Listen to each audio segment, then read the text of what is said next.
Okay, it's a hot 9:30 Sunday morning. Just came back from a run. My hair is still a bit wet from my shower, especially because it's humid out today.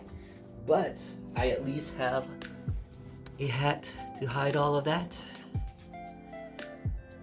Not sponsored. Got my Watcher t-shirt on to support the Ghoul Boys and Steve. Was totally just watching Marquez Brownlee because his stuff is awesome.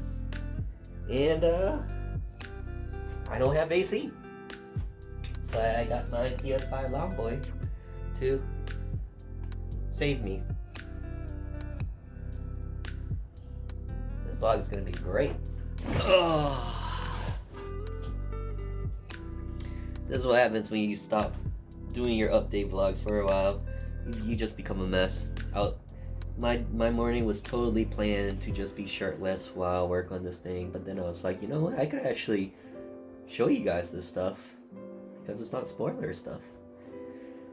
But just to keep you updated on everything else before I jumped into this, I've been working on a demo, and I originally recorded a vlog for that demo. But then while I was working on it, I was like, technically the demo is not going to be out for a month at best, but I believe it won't be out for another 2 months, 2 to 3 months. So I was like, I should probably just do a start to end vlog to take us through the entire journey of the development of that demo instead of just releasing it piece by piece. Why am I telling you this again? Oh yeah, just to keep you guys updated with what's going on. It's hot today, and I guess I'm a little bit fried. PS5 Longboy, save me. Like, my glasses are fogging up from the heat. Anyways, today what I'm going to do is a bit of user interface to create a more easier, satisfying experience for the player. So what's going to go on is, I've showed this before, so I don't mind showing you guys again.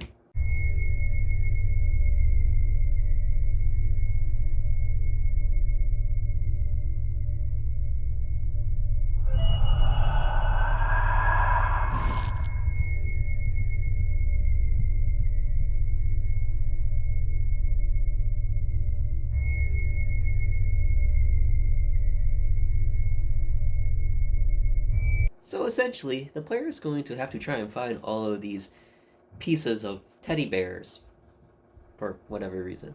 And there happens to be an item lodged into the piece of the teddy bear that the player needs to find. So rather than having them hit the escape button to go into their menu to find the item and then activate it that way, which is like 5 seconds of navigation, I want them to just instead press a single button and do it that way. Keep the experience immersed in the moment and really just make it as enjoyable as possible.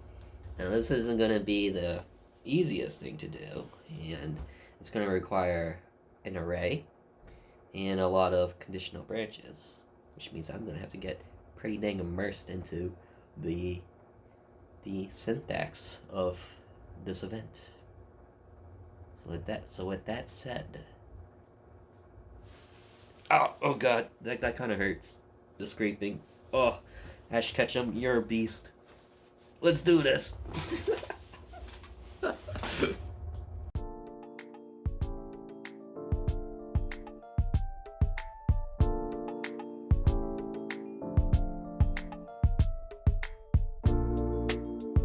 So the ironic thing about this is that it's a short sequence within my game. You know, you have something like Phasmophobia, where you're often switching between your items. And then we have this, my game, where it's just for this small sequence that's maybe 10 minutes long, depending how well the player does. And while on one hand, an argument could be, it's just a short sequence, you don't really have to go out of your way to spend like an hour or two developing a whole mechanic just for this, but at the same time, you can say that about the puzzles that you create, you know? Like a lot of these puzzles, people will spend about 5 or 10 minutes just to do, and really, do you want their experience to just be activating switch A, then go running over to another sprite and activating that, and then eventually a third one just to have a door open? Or would you rather have them have a very fun and unique experience to really entertain them with a graphical image, and they're just maneuvering all throughout that screen and solving the puzzle that way? That's kind of how I feel with this small sequence. It's not a lot, and to be honest, the player will probably go about it without even noticing the effort put into this, but that's okay. And as a matter of fact, I think the less that they notice, the more smoother or better your game is, or the experience. Because at the end of the day, we as game makers, we want to make sure that our players are having such a great experience. Or usually, unless you're making something like Getting Over It. But even that game has its own satisfying uniqueness to it. Anyway, the way I went about this was that there were a total of 6 teddy bear parts. Which sounds weird, but it'll make sense when you eventually play the game. You got the arms, the legs, the head, and the torso. In the moment you find one of the teddy bear pieces, it will automatically go into one of your hotbar slots. And when you use the teddy bear item, then of course the item for that hotkey disappears, and it allows you to reuse that hotkey when you find another bear piece. And in case you're wondering, I am using Visustella's Button Common Event plugin. I found it very, very unique for when I was working with the PhasmoRPG game, so I decided to bring it along in here. And you know what? I think it looks and works really, really great. Except I did run into a very minor snag. For some reason, when working with the plugin manager, I could not use a script call reference to call a variable, and in doing so, it means that I had to copy and paste across multiple conditions. Not my preference, but at the same time, with how limited amount of hotkey buttons that there were, 6, one for each of the bear piece, it wasn't terrible, but it was still a bit also, I spent $5 for that thing.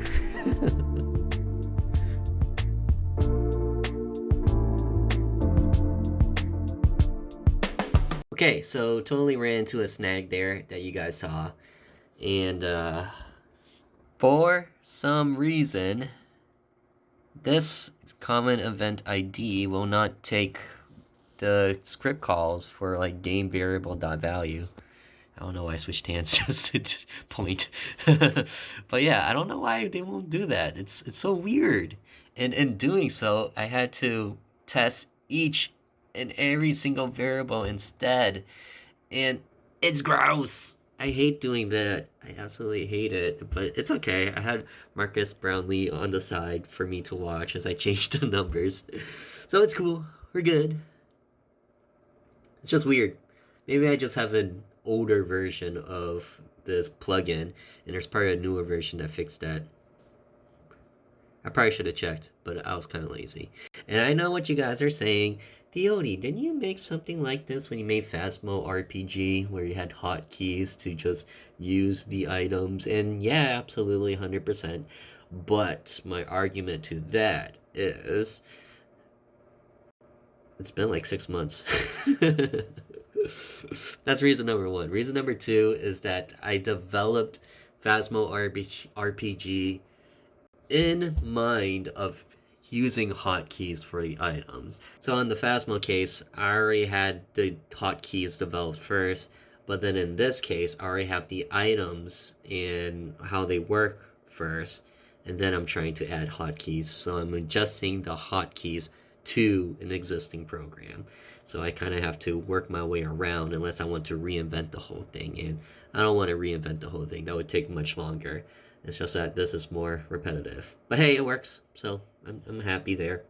Next up, I just gotta clean it out, and later on, I will make the icons for my bear pieces, and then you guys can check out the before and the after of without the hotkeys, and then with the hotkeys for how this mode works, or how this event is supposed to take place. Yeah.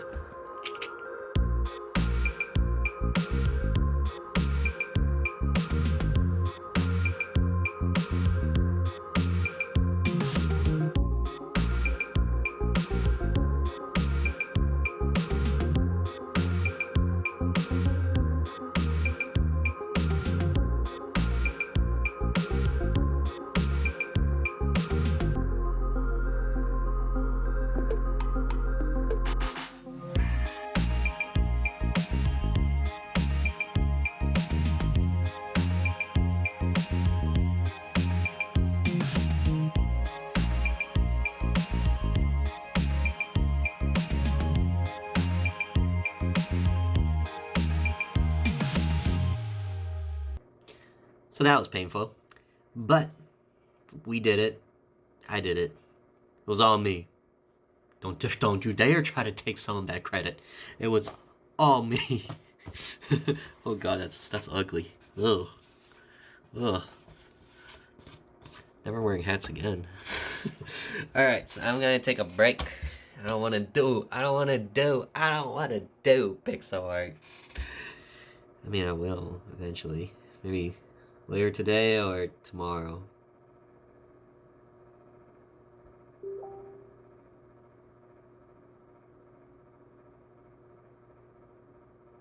Yeah, that was my Facebook, and it is going off. Sorry.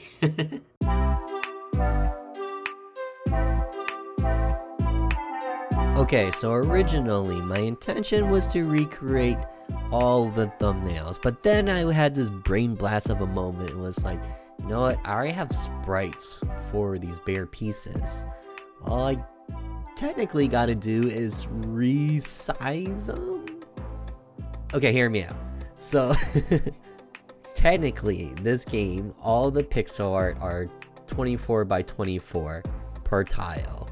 It's just that it gets scaled up to 48 by 48, and then the icons, they're 32 by 32. So technically, if I resize these 48 by 48 back down to their native 24 by 24, it will technically fit for the thumbnails or icons, however you want to call it, for the hotkeys. So I gave it a shot, and I was like, oh wow, this made it a lot more easier. Oh wow, this is exciting. You see, a lot of times when I'm developing, I find myself telling myself, I am going to dive into this, just crunch out the syntax, build all these different cool mechanisms for what I need to do. But usually when I do that, I find myself in a position where I gotta create some pixel art, whether it be thumbnails, sprites, whatever.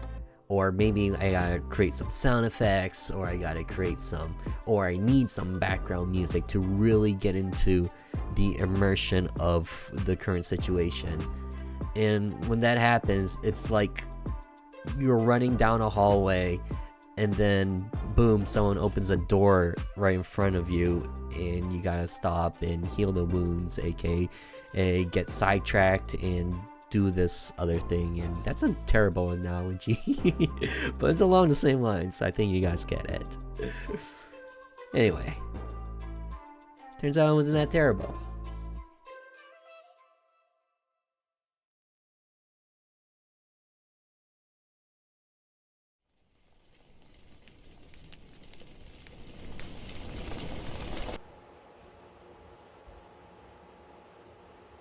So yeah, I did cheat a little bit making the thumbnails, but at the same time, there's really no point to recreate something that you already have, especially if it's just gonna be for like, what, a very short solid sequence.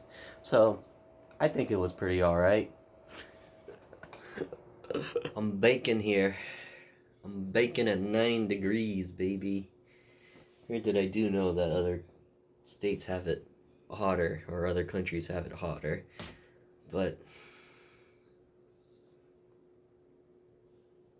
So now, what I'm going to do is close out with the before and after. Check out how the stuff went before, check out how the stuff goes afterwards, and then I'm gonna enjoy myself naked.